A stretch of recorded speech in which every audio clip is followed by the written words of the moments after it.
Tagal na yung sarap ng munggo.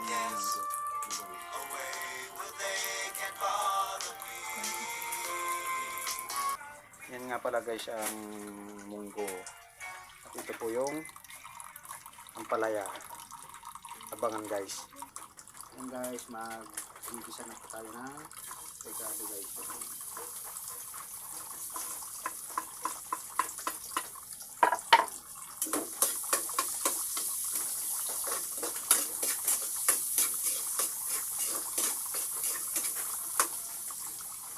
Igisa na natin, kaya ilagay na po natin ang munggo.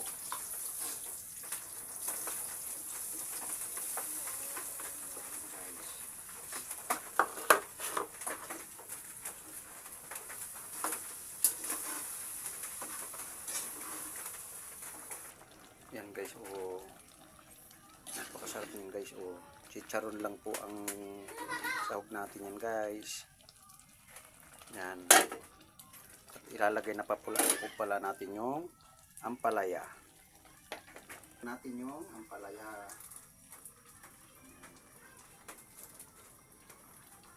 Wala po tayong pambili ng tabay, kaya chicharon na lang ilagay natin yan.